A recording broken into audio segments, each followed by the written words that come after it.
frente a dos frescos que nadie conoce de una obra de otro personaje peruense, José Clemente Orozco, que por cierto, este personaje estudió aquí cuando era niño y que le tenía un especial cariño a esta institución. José Clemente Orozco es llamado por Mario Pan y él debe de continuar el discurso de Luis Ortiz Monasterio en ese libro que ahora estamos en la entrada de su lomo.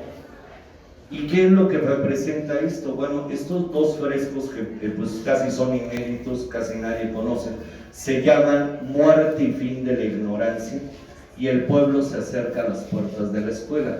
Es fácil deducir cuál es uno y cuál es el otro. El pueblo se acerca a las puertas de la escuela, es aquella madre que está tratando de convencer a sus niños. Miren, uno de ellos dice, ¿de veras tengo que hacerlo? Sí. No, para qué. Pero lo que José Clemente Orozco trató de plasmar fue la miseria, la pobreza, el dolor de los mexicanos de mitad del siglo XX. Ven ustedes las expresiones de las mujeres, de los hombres, de los niños, su hambre, su pobreza, su dolor, su miseria, que no es muy diferente a lo que sucede hoy en el México del 2025, ¿sí? También podemos ver que, bueno, antes de contarles esto, déjenme decirles que para hacer esta obra José Clemente Orozco se tuvo que ir a las carbonerías, a los tiraderos, a ver a la gente más pobre, a pesar de que él estaba ya bastante impedido, porque cuando pinta estos frescos en el año de 1947, José Clemente Orozco ya le sucedió un accidente. Él, probando, experimentando con elementos químicos, pierde un brazo, pierde la mitad de la visión y la audición, casi, o sea, no por completo, pero sí parte de la audición.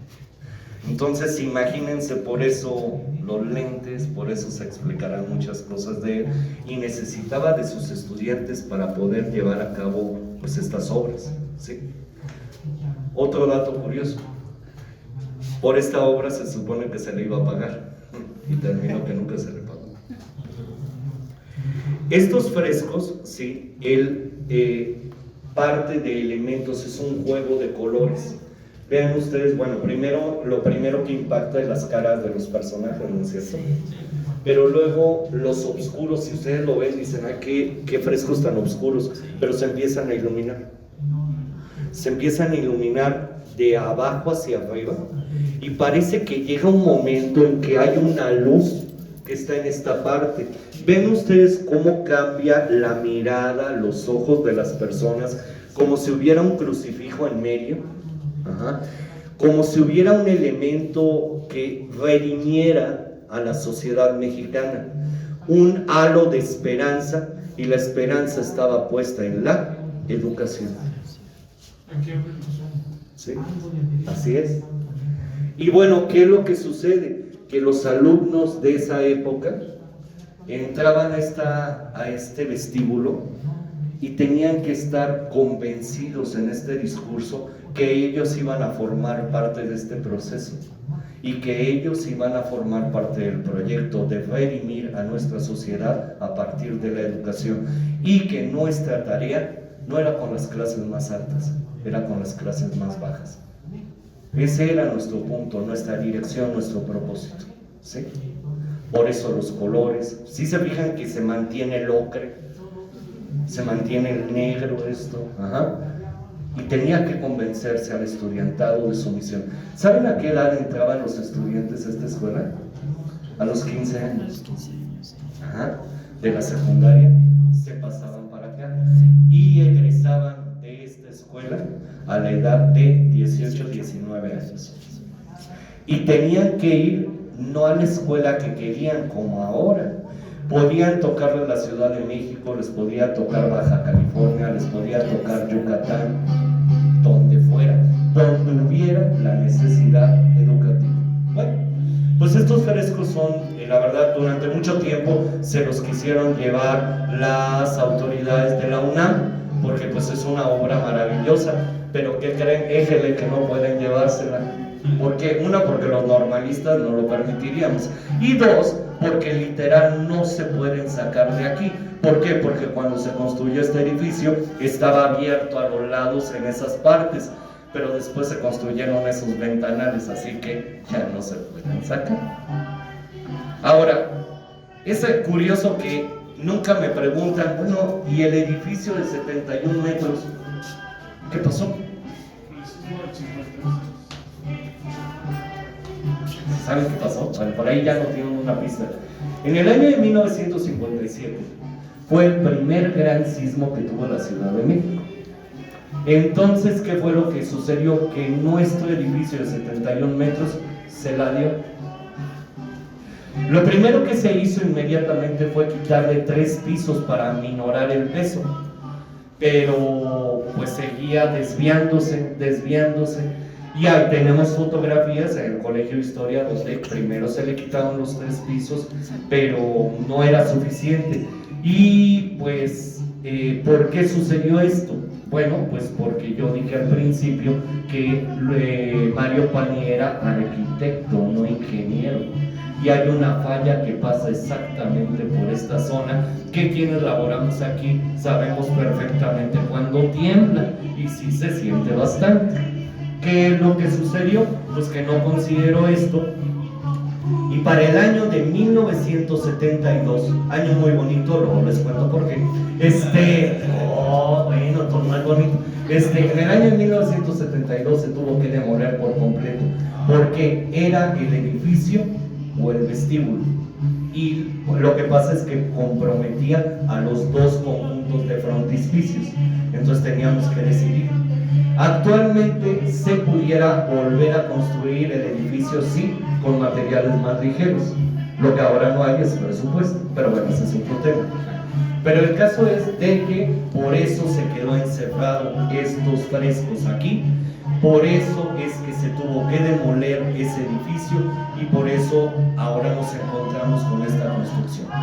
Estas son las únicas obras de Orozco, no. La más grande, literal, se encuentra en las escuelas primarias de experimentación pedagógica y solamente mide 380 metros cuadrados.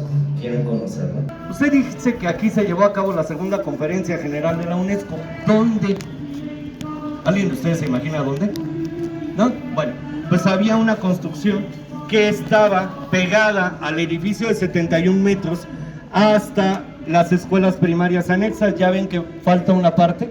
¿Sí la logran ver? Bueno, era un edificio volado. Ahí estaba el salón donde se llevó a cabo la segunda conferencia general de la UNESCO. Oiga, ¿y cómo podemos comprobar esto? ¿Quiénes de ustedes tienen Claro Video? ¿Nadie de ustedes tiene de Telmex? Ay. Bueno, quienes tengan Claro Video, les recomiendo una película que se llama El Embajador, de Tito Davidson. Y en el minuto número 37 más o menos aparece la Nacional de Maestros. La escuela es la película es bastante mala, pero ahí aparece la Nacional de Maestros. En ese minuto es una película cómica que, por cierto, hay una especie de remake que hace Mario Moreno Cantinflas, en donde es un chofer que tiene que tomar el papel de embajador porque el embajador se enferma. Bueno, su excelencia, es cierto. Entonces Tito Davidson dice, no, yo voy a ser original, le voy a llamar El Embajador. Y bueno, véanla. Y también alguien de ustedes que es adicto al cine mexicano, a lo mejor conoce una película que se llama Tiburoneros, en donde también aparece la Escuela Nacional de Maestros, pero no aparece el salón de conferencias. En esta que les estoy diciendo, sí aparece el salón de conferencias, porque hace alusiones muy parecido al de la ONU. Bueno, pues estas son las fotografías de originalmente cómo estaba la construcción de esta escuela. Este es el edificio de 71 metros. Pueden ver que está pegado a los conjuntos de frontispicios, a los departamentos de varones y señoritas. También quiero que vean que estaban llenos de astas banderas para conmemorar la segunda conferencia general de la UNESCO. Por cierto, van a decir, oiga, ¿y esa cabeza olmeca? Esa era parte decorativa. También estaba esa cabeza olmeca en donde hoy está la explanada y están tocando y bailando. Había un espejo de agua en forma de macahuil. Para quienes no saben, macahuil es un arma prehispánica, las que tiene obsidianas, y con eso, con un golpe quedas con eso. Bueno, pues esa es la que está ahí, y bueno, era completamente simbólico. Se tuvo que, pues se remodeló, no sé a gusto de quién, se quitó el espejo de agua. La cabeza olmeca terminó seguramente en la casa de algún exdirector. No se preocupe, no era original, si no hubiera venido el Instituto Nacional de Antropología e Historia a reclamarlos, pero pues se perdió, cosa que nunca pasa en nuestro país. Como pueden ver, este era el edificio, igual que está en el metro. Vean ustedes el emblema, ENM, Escuela Nacional de Maestros, ¿sí? ¿Qué otra cosa también interesante quiero que vean? Este edificio volado no es el de la segunda conferencia general de la UNESCO, pero así estaba el edificio volado. Este edificio volado es el que va a dar a Avenida de los Maestros, en la puerta 3. Estaba volado y estaba esto abierto, y también estaba volado el que va a dar a la México-Tacuba. ¿Qué otra cosa también interesante? Aquí también pueden ver la toma aérea y cómo José Clemente Orozco pintó este mural de 385 metros cuadrados. Vean ustedes cómo sobresale la torre en la parte de atrás, ¿sí? Ok, bueno. Ahora bien, ahora sí ya quieren ver Alegoría Nacional. Una última situación, sí. A ver, yo quiero que vean que, bueno, esta institución, sí, forma parte de un esplendor de México hacia la educación en los años 50. De ahí su discurso. Vengan para acá.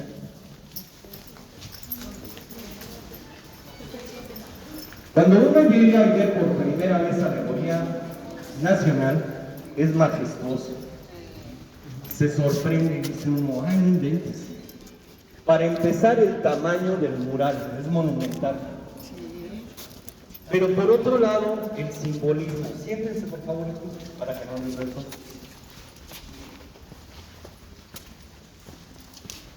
Y estamos llegando, en esta historia de amor que les dije, de amor a la educación, al corazón de la normal.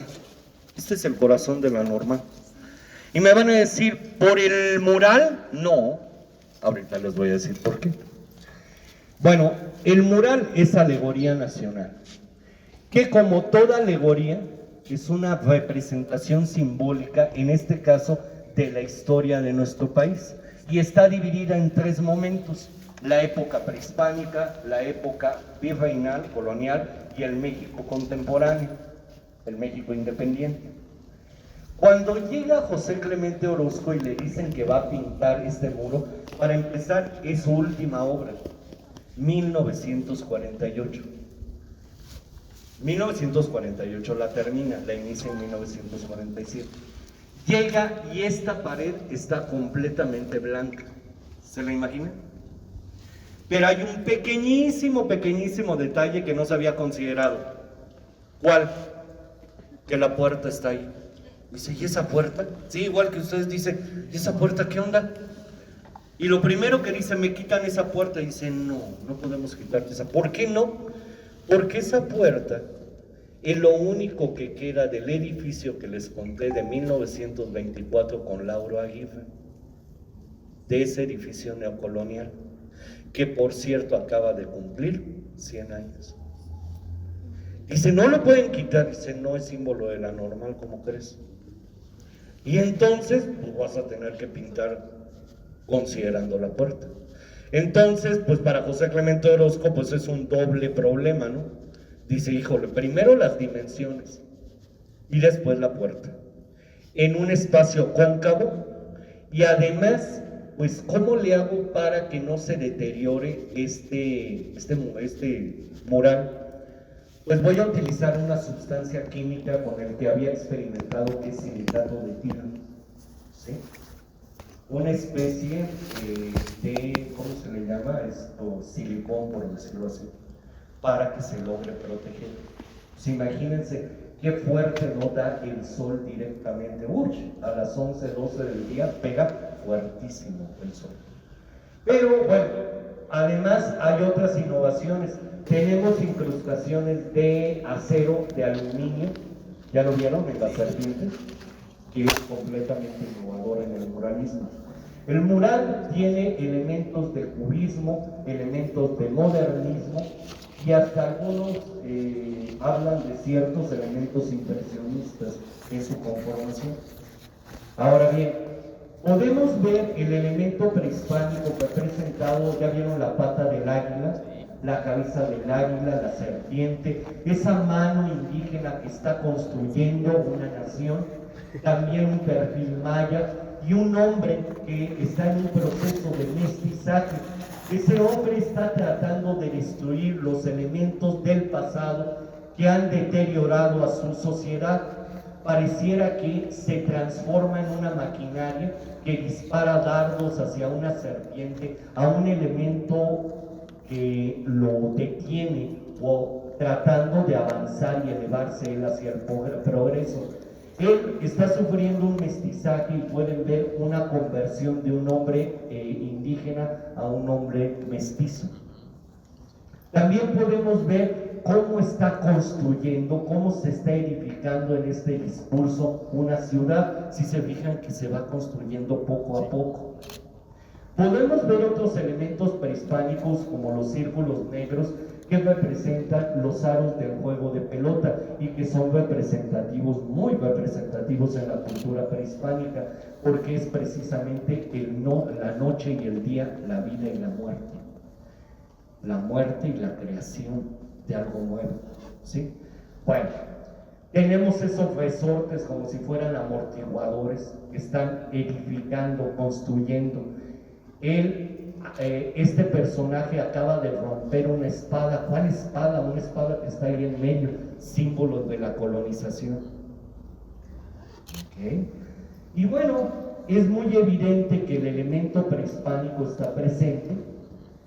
Sigue presente el color ocre, no sé si ustedes lo notan, pero también vemos presente el elemento virreinal que está plasmado directamente por esa construcción que está, por decir, enmarcada con esas brocas, que es la puerta. Es una puerta barroca del año de 1924 con columnas en estípite y formas en almohadillas a los lados. Pero además de que es una puerta que hace alusión a la época colonial, tiene un escudo único. Ese escudo tiene una Minerva en la parte superior, tiene el emblema de la Universidad Nacional Autónoma de México y la Secretaría de Educación Pública. Es un escudo único en su tipo. ¿Y por qué está el emblema de la UNAM? Porque todavía no era autónoma y pertenecía a la Secretaría de Educación Pública, 1921, cuando es secretario de Educación, José Vasconcelos.